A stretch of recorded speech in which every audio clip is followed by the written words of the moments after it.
감사합니다. 오늘도 하나님께서 귀한 아침을 주시고 또 이 아침 가운데 주 앞에 나왔습니다. 성령으로 충만케 하시고 우리의 지치고 눌린 우리 심령 가운데 독수리 날개친과 같은 새 힘을 공급하여 주시옵소서. 영혼이 잘된 같이 범사가 잘되며 강건한 은혜가 넘치게 하소서. 눌린 자 있습니까? 자유케 하시옵소서. 막힌 자 있습니까? 열어주시옵소서. 병든 자 있습니까? 치료하여 주시옵소서. 문제로 말미암아 길을 잃었습니까? 아버지 길을 열어 주시옵소서. 나라와 민족을 불쌍히 여기시고 복음통일 평화통일케 하여 주시고 코로나 사태 속히 종식되는 은혜가 임하게 하시고 완전한 치료약, 완전한 백신이 개발되는 놀라운 은혜가 임하게 하여 주시옵소서. 성령의 결을 붙잡아 주시고 특별히 우리 성도들의 일터 가운데 하늘문을 열어주시고 복의 복을 부어주시옵소서. 우리 성도들의 건강을 부어주시옵소서. 그들이 기도하고 그들이 생각하고 그들이 주 앞에 탄원하는 모든 것들이 아버지의 마음을 담아내는 복된 아버지의 소원을 담아내는 복된 과정들이 되게 하여 주시옵소서. 지혜는 태도로 하였사오니 우리가 지혜 있는 태도를 통해서 우리 인생에 참으로 하나님의 택하심의 온전한 은혜를 아름답게 드러내는 성도들 되게 하소서. 예수님의 이름으로 기도드립니다. 아멘. 하나님은 살아계십니다. 아멘. 오늘 여러분과 은혜 나누실 말씀은 잠언서 16장입니다. 잠언서 16장 말씀. 자, 우리 하나님 말씀 같이 합독하도록 하겠습니다. 마음의 경영은 사람에게 있어도 말의 응답은 여호와께로부터 나오느니라. 사람의 행위가 자기 보기에는 모두 깨끗하여도 여호와는 심령을 감찰하시느니라. 너의 행사를 여호와께 맡기라. 그리하면 내가 경영하는 것이 이루어지리라. 여호와께서 온갖 것을 그 쓰임에 적당하게 지으셨나니 악인도 악한 날에 적당하게 하셨느니라. 무릇 마음이 교만한 자를 여호와께서 미워하시나니 피차 손을 잡을지라도 벌을 면하지 못하리라. 인자와 진리로 인하여 죄악에 속하게 되고 여호와를 경외함으로 말미암아 악에서 떠나게 되느니라. 사람의 행위가 여호와를 기쁘시게 하면 그 사람의 원수라도 그와 더불어 화목하게 하시느니라. 적은 소득이 공의를 겸하면 많은 소득이 불의를 겸한 것보다 나으니라. 사람이 마음으로 자기의 길을 계획할지라도 그의 걸음을 인도하시는 이는 여호와시니라. 하나님의 말씀이 왕의 입술에 있은즉 재판할 때 그의 입이 그르치지 아니하리라. 공평한 저울과 접시 저울은 여호와의 것이요 주머니 속의 저울추도 다 그가 지으신 것이니라. 악을 행하는 것은 왕들이 미워할 바이니 이는 그 보좌가 봉회로 말미암아 굳게 섬이니라. 의로운 입술은 왕들이 기뻐하는 것이요 정직하게 말하는 자는 그들의 사랑을 입느니라. 왕의 진노는 죽음의 사자들과 같아도 지혜로운 사람은 그것을 쉬게 하리라. 왕의 희색은 생명을 뜻하나니 그의 은택이 늦은 비를 내리는 구름과 같으니라. 지혜를 얻는 것이 금을 얻는 것보다 얼마나 나은고 명철을 얻는 것이 은을 얻는 것보다 더욱 나으니라. 악을 떠나는 것은 정직한 사람의 대로이니 자기의 길을 지키는 자는 자기의 영혼을 보존하느니라. 교만은 패망의 선봉이요 거만한 마음은 넘어짐의 앞잡이니라. 겸손한 자와 함께하여 마음을 낮추는 것이 교만한 자와 함께하여 탈취물을 나는 것보다 나으니라. 삼가 말씀에 주의하는 자는 좋은 곳을 얻나니 여호와를 의지하는 자는 복이 있느니라. 마음이 지혜로운 자는 명철하다 일컬음을 받고 입이 선한 자는 남의 학식을 더하게 하느니라. 명철한 자에게는 그 명철이 생명의 샘이 되거니와 미련한 자에게는 그 미련한 것이 징계가 되느니라. 지혜로운 자의 마음은 그의 입을 슬기롭게 하고 또 그의 입술에 지식을 더하느니라. 선한 말은 꿀송이 같아서 마음에 달고 뼈의 양약이 되느니라. 어떤 길은 사람이 보기에 바르나 필경은 사망길이니라. 고되게 일하는 자는 식욕으로 말미암아 애쓰나니 이는 그의 입이 자기를 독촉함이니라. 불량한 자는 악을 꾀하나니 그 입술에는 맹렬한 불 같은 것이 있느니라. 배옥한 자는 다툼을 일으키고 말장이는 친한 벗을 이간식하느니라. 강포한 사람은 그 이웃을 꾀어 좋지 아니하는 길로 인도하느니라.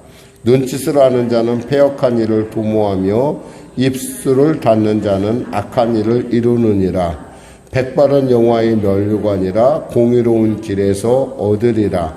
노하기를 더디하는 자는 용사보다 낫고 자기의 마음을 다스리는 자는 성을 빼앗는 자보다 나으니라.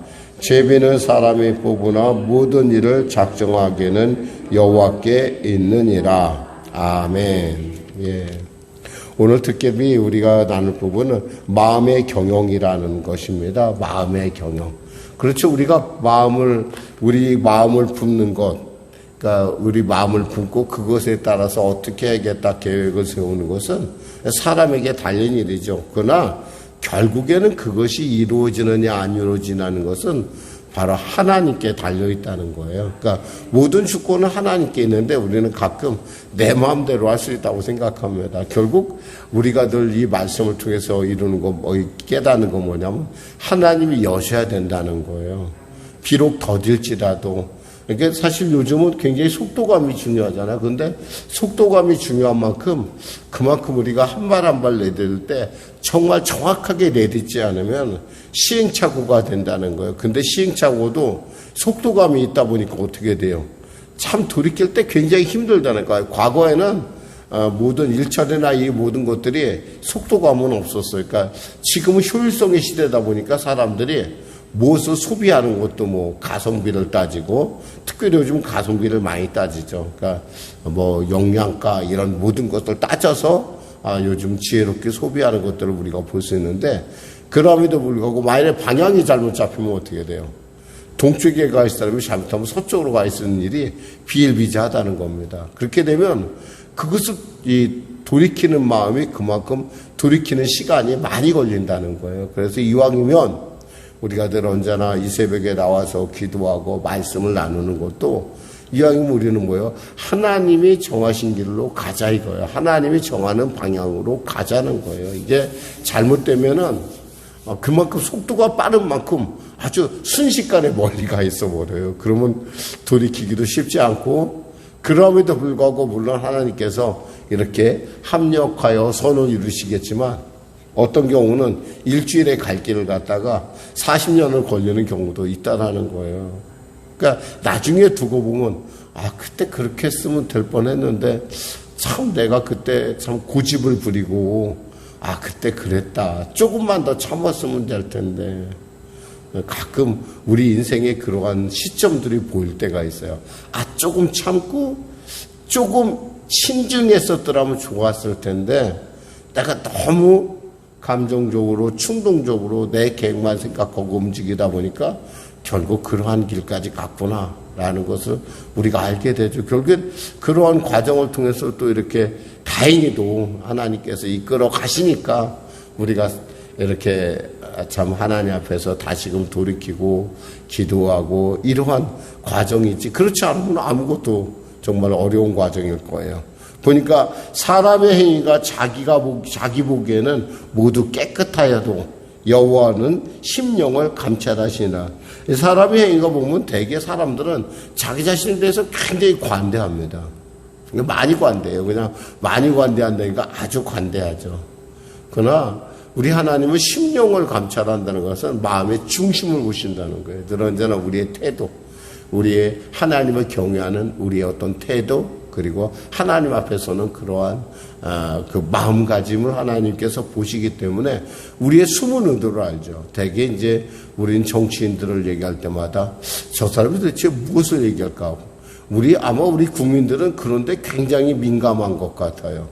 왜냐하면 하도 우리가 오랫동안 독재에 시달리다 보니까 신문의 말을 잘 안 믿어요. 그런데 요즘은 또 너무 또 언론에 또 이렇게 막 좌지우지하는 경우도 없잖아 있어요. 근데 사실은 우리가 생각해야 될 것은 결국 그 정말 원하는 바가 무엇일까?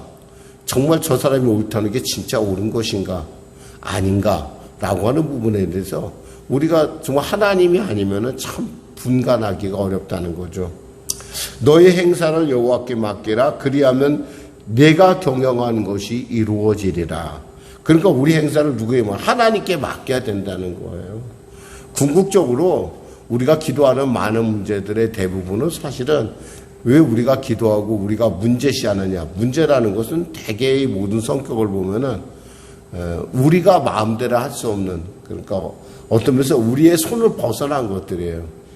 물론 우리 아이들 같은 케이스도 그래요. 우리가 아이는 낳긴 했어요. 하나님의 은혜로 주님께서 나를 통해서 당신의 기업을 주셨으니까 그 기업이 나를 통해서 오긴 했지만은 그 기업을 내 마음대로 할 수는 없어요. 자라가면서 더욱더 그러죠. 그럴 때 우리가 제일 좋은 방법은 하나님께 맡기는 방법밖에 없다는 거예요. 하나님 맡아주세요. 그게 우리에게 있어서는 정말 최선의 길이자 또 그것이 우리에게 최후의 방법이기도 해요. 다른 방법은 없어요. 어떻게 하겠어요? 하나님이 열면 닫을 자가 없고 하나님이 닫으면 열 자가 없다는 걸 우리가 아는데 정말 어떻게 하겠어요? 그러니까 우리가 정말 하나님 앞에서 우리가 정말 하나님께 맡겨드릴 수 있다는 게 얼마나 놀라운 일이에요. 이런 거 생각하면 우리가 이 새벽을 지킨다는 것도 엄청나게 큰 축복이에요. 왜냐하면 이 새벽이 오면요, 밤에는 막 그렇게 고민하다가도 새벽에 오면은 마음속 깊은 곳에 그래 뭔가 하나님께서 하시겠지라고 하는, 그리고 하나님이 분명히 나를 부르심의 이유가 있어라는 기쁜 마음으로 우리가 이 새벽을 나오는 것도 바로 그에 대한 하나님은 어떤 하나님이냐? 희망의 하나님, 소망의 하나님이라는 거예요. 결국 하나님의 뜻 가운데 이루어질 때 우리는 합력하여 선을 이루는 것을 우리가 볼 수 있습니다. 4절에 보니까 그렇습니다. 여호와께서 모든 것을 그 쓰임에 적당하게 지으셨나니 악인도 악한 날에 적당하게 하셨느니라. 이 하나님께서는 모든 것을 그 쓰임에 적당하게 지었다는 거예요. 그러니까 악인조차도 사실 알고 보면은 본인이 자기가 악을 행하는 것 같은데 사실 알고 보면 그것조차도 하나님의 계획 안에 있다라는 거죠. 물론 여러분 그럼 또 이런 질문이 생겨요. 아니 그렇게 하나님께서 악에게 날 쓰려고 만드는데 왜 내 탓을 하느냐? 누가 내가 악하게 쓰임받게 싶어서 그랬느냐? 라고 이렇게 질문할 수는 있어요. 분명히 그거 가능하죠. 근데 분명한 것은 하나님은 그러함에도 불구하고 그에게 늘 언제나 선택의 기회를 준다는 거예요. 반대쪽으로 갈지 옳은 길로 갈지 선택의 기회를 주는데 그 사람들은 그 성향상 그리고 그가 갖고 있는 어떤 그런 그 모든 부분들이 반대쪽으로 가게끔 되어 있어요. 그러니까 우리가 가룟 유다를 보면 예수님께서 얼마나 그에게 몇 번의 기회를 줍니다. 그리고 그는 예수님의 측근 중에 측근이었던 사람이에요. 그리고 돈깨를 맡았던 사람이고, 사실 우리가 이 땅을 살아가면서 어떤 물질이 중요하면 어떠한 것보다 더 비교할 수가 없을 정도로 중요하잖아요. 그런데 그 돈깨를 맡기고 그 모든 일을 감당할 수 있을 정도의 사람이고, 또 예수님에게 가장 측근해서 식사를 할 때 예수님하고 손을 닿을 수 있는 거리에 있었다는 얘기예요. 그렇다는 얘기는 이 사람은 진짜 주님의 신망을 받고 주님에 대해서 누구보다 겉으로 볼 땐 가장 가까이 있는 사람인데, 이 사람이 결국은 어떻게 해요? 자기의 성향을 못 이기고 결국 죄, 사탄에게 자기를 판단하는 거예요. 그리고 자신의 제 스승인 예수를 팔고, 그리고 스스로가, 그러니까 자살 안 할 수도 있어요. 그러니까 양심의 가책을 가지고 어쩌면서 양심의 그 안타까움, 자기가 잘못을 저질렀구나 깨달았으면서 정말 주님 앞에 참여하면서 하나님의 뜻을 구할 수도 있었는데, 그런 케이스가 베드로라고 한다면 가룟 유다는 자기 스스로가 고집이 세니까 목을 매는 거예요. 목을 매서 결국엔 떨어져서 죽는. 그러니까 참 이런 것을 생각하면 어떤 그 쓰임이 있다라는 거예요. 어쩔 수가 없어요, 그것은. 그 사람의 성향, 그 사람의 태도, 그러니까 그 사람의 어떤 지금 그 사람의 직분이 문제가 아니라 지위가 문제가 아니라 그 사람 속 안에 있는 그 성향이라는 거죠. 그 목사님, 그럼 혹시 저에게도 그런 성향이라고 하는 그런 우리 질문이 있을 수가 있어요. 그래도 좀 우리는 적어도 그런 성향에서는 조금 떨어지지 않았는가 저는 그렇게 봅니다. 왜냐하면 우리가 적어도 하나님의 말씀을 따르려고 하고 하나님의 말씀을 살려고 노력을 하잖아요. 그리고 그것조차도 사실은 하나님께서 허락하여야 된다라는 거예요. 그 마음 먹는 것조차도. 또 그 다음 절에 무릇 마음이 교만한 자는 여호와께서 미워하시나니 피차 손을 잡을지라도 벌을 면하지 못하리라.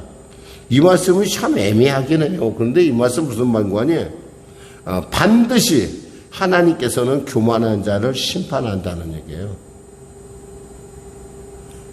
여기서 피차 손을 잡을지라는 것, 이 피차라는 말이 반드시라는 그런 뜻이 돼요. 정령이 반드시 심판을 받는다. 그러니까 교만한 사람이 그 교만을 버린다는 것은요, 이것은 진짜 어려운 거예요. 불가능한 일이에요. 어쩔 수가 없어요, 이 사람은. 그러니까 자기가 스스로 정말 내가 좀 이 길을 가지 말아야 돼 해도 어쩔 수가 없어요. 그러니까 예수를 믿는 척을 할 수 있어요. 근데 예수는 믿지 못하는 사람들이 있어요. 특히 우리가 교회에 어떤 그런 소위 심지어 이렇게 직분을 갖고 또 양육을 이렇게 목사님이 돼서 이런 일을 한다 하더라도 어떤 분들을 말로를 보고 있으면은 저분이 과연 예수를 믿는 분일까? 라고 하는 그런 마지막을 그렇게 그런 모습을 드러내는 분들을 가끔 아주 흔하지 않지만 가끔 보게 됩니다. 이런 것을 볼 때, 이 말씀이 결코 틀린 말씀은 아니겠구나, 라는 생각을 합니다. 7절에 사람의 행위가 여호와를 기쁘시게 하면 그 사람은 원수라도 그와 더불어 화목하게 하시느니라. 사람의 행위가 하나님을 기쁘시게 하면 그 사람의 원수라도 그와 더불어 화목하게 한다는 것은 우리가 에서와 그 야곱의 화해하는 장면을 통해서 우리가 볼 수 있는 부분이기도 해요. 얼마나 에서가 환히 사무쳤으면 자신이 기르는 400명의 군사를 데리고 동생을 잡으러 왔겠어요. 근데 하나님은 너무너무 놀라우신 분이에요. 아마 멀쩡하게, 제 생각에는 그래요. 제 생각이에요, 제 생각. 만일에 야곱이 에서를 만나러 갈 때 멀쩡하게 아마 당당하게 걸으면서 정말 형 고마워 이런 식으로 나왔다 그러면 아마 제 생각에 양상은 바뀌었을 것 같아요. 그런데 야복강의 기도를 통해서 이 야곱이 있잖아요. 그러니까 그 밤새 기도를 통해서 정말 모양이 처참해집니다. 이 보면은 환도뼈가, 그러니까 대퇴골이 나간 거예요. 대퇴뼈가 골절이 된 거예요. 그러니까 어떻게 되겠어요? 걷지도 못해요. 여러분 대퇴뼈 한번 이렇게 여기 엉치뼈 나가면 걸을 수 있을 것 같아요? 생각처럼 쉽지가 않아요. 걷는 게 균형이 어그러지고 어그적 할 수밖에 없어요. 그래도 내 동생이잖아요. 그래도 내 혈육이잖아. 애가 밤새도록 고생을 하고 어그적 걸으면서 몸이 불편한 가운데 봤었을 때 아마 혈육관의 정이 오르지 않았겠는가. 물론 그것조차도 하나님께서 하셨겠죠. 그리고 형 앞에서 진짜 미안한 모습으로 진짜 형 미안해라고 하는 모습을 이렇게 보였을 거라고 저는, 그리고 그러한 모습을 통해서 형제가 서로 화해하는 모습을 봐요. 이거 보면 하나님께서 그렇게 하신 거라는 거죠. 그러니까 도저히 얼마나 형이 자신을 죽이려고 했으면, 그리고 자신의 죄가 얼마나 사무쳤으면 도망을 가서 장맞지 20년을 타양살이를 했겠어요. 하면 여러분 쉽게 생각하지 않지만 야곱의 삶이라는 것이 그러니까 20년 동안에 걸쳐서 타국에서 생활하면서 얼마나 많은 참 속임과 야곱보다 더 뛰어난 사기꾼인 라반을 통해서 얼마나 단련을 받습니까? 그런데 하나님께서 그가 하나님의 말씀에 따라서 순종하여 자신의 기업을 끌고 나오니까 하나님께서 그와 같이 하신다는 거예요. 그러니까 우리가 사람의 행위가 하나님을 기쁘시게 한다는 것이 엄청나게 중요한 거예요. 거기에는 뭐예요? 하나님의 말씀은 순종함이 있어요. 얼마나 하나님 야곱의 기도 가운데 그런 기도가 있잖아요. 하나님 제가 하나님 말씀 따라 나왔는데 형은 지금 나를 잡으러 오고 있습니다. 제가 어찌하면 좋겠습니까? 라고 하나님 앞에 탄원하는 부분을 우리가 볼 수 있는데 그 마음을 우리가 얼마나 알지 모르겠어요. 또한 이런 상황들은 우리가 또 창세기에 보면 재밌는 상황이 또 하나 있죠. 그 자신의 동생을 팔아먹은 그 형들, 그 형들이 어떻게 돼요? 결국에는 야곱이 죽자, 이스라엘이 죽자, 혹이 동생이 자기를 태고자 할까봐 놀라서 전전긍긍하는 모습을 봅니다. 그때 이 요셉이 뭐라고 합니까? 내가 하나님을 대신하겠습니까? 라는 얘기를 합니다. 그 얘기는 뭐예요? 하나님의 경영이 있다는 거예요. 그 안에 자기가 팔려고 한 것도, 그리고 자기가 지금 이 자리에 선 것도 하나님의 경영이지 내 방법, 내 뜻이 아니라는 거예요. 그러니까 감히 자기가 어떻게 하나님을 거스르겠냐라는 거예요. 그러니까 마음의 경영은 사람에게 있어도 말의 응답은 누구에게 나오는 거예요? 하나님께로 나온다는 거예요. 어제 말씀드렸지만 이 마음의 기쁨이라는 것이 얼마나 중요한 거 아니? 이 뼈를 상하게 한다는 부분이 정말 저는 늘 이 부분을 보고 있으면 참 기가 막히다 생각을 해요. 어떻게 잠언서에 그 하나님이 가르쳐 주지 않으면 알지 못하는 일이에요. 마음이 상하는데 뼈가 상해? 상상이 안 되죠. 그런데요, 실제로 오늘날 우리가 의학적인 어떤 그런 지식을 통해서 보면은 마음이 뼈를 상하게 하는 첫 번째 원인이에요. 그 스트레스가 정말 중요해요, 여러분. 그래서 스트레스를 적당히 받아야지 너무 받으면 뼈가 상합니다, 여러분. 골절이 약해지고 그러죠. 그래서 오늘 본문 중에 좀 제가 또 재밌게 읽었던 부분이 26절이었어요. 고되게 일하는 자는 식욕으로 말미암아 애쓰나니 이는 그의 입이 자기를 독촉함이라. 건축 현장에 보통 사람들이 가면은 일찍이 7시쯤 출근을 해요. 그러면은 꼭 10시쯤에 뭔가를 먹어야 돼. 왜냐하면 사실 건축 현장에서 일하는 사람들은 되게 하루의 일과를 제가 가만히 보니까 그 오전에 거의 다 끝내더라고요. 오전에 한 60-70% 끝내니까 여러분들이 혹이 건축을 혹여나 하시게 되면은 사람을 부르려고 하면 오전에 집중적으로 봐야 돼. 그리고 식사를 하고 나서부터는 이 사람들이 보니까 조금 많이 풀어지더라고. 대개 보니까. 이런 걸로 마무리를 짓습니다.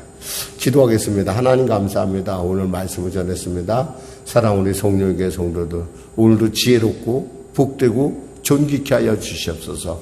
잠언의 말씀처럼 마음의 경영, 분명히 우리가 할 수 있지만 결국 열매를 하게 이루어지게 하시는 분은 하나님이라는 사실을 온전하게 알게 하여 주시고, 성을 빼앗는 자보다 마음을 지키는 자가 지혜롭다는 복된 소식도 마음판에 새기고, 오늘의 우리 마음을 빼앗기지 않고 하나님을 기쁘시게 하는 우리 모두가 되게 하여 주시옵소서. 하나님을 향하여 마음을 잡는 우리가 되게 하소서. 예수님의 이름으로 기도드립니다. 아멘.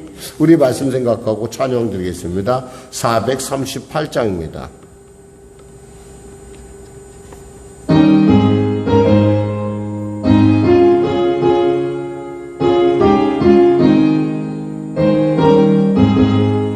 내 영혼의 은총에 모중한 죄지 복고보니 슬픔 많은 이 세상도 천국으로 와도다. 할렐루야 찬양하세. 내 내 모든 죄 사함받고 주 예수와 동행하니 그 어디나 하늘나라 주의 얼굴 뵙기 전에 멀리 뵈던 하늘나라 내 맘속에 이루어지니 날로 날로 가깝구다. 할렐루야 찬양하세.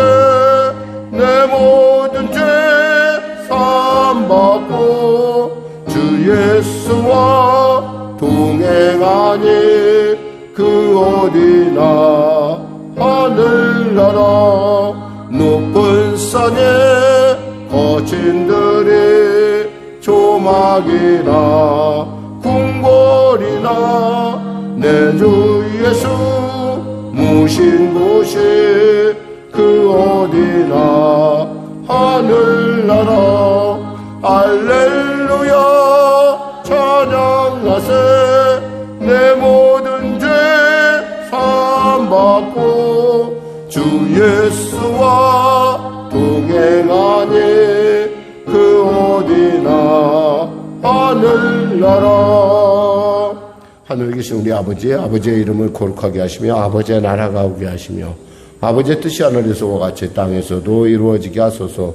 오늘 우리에게 일용할 양식을 주시고 우리가 우리에게 잘못한 사람을 용서하여 준 것 같이 우리 죄를 용서하여 주시고 우리 시험에 빠지지 않게 하시고 악에서 구하소서. 나라와 권능과 영광 영원히 아버지의 것입니다.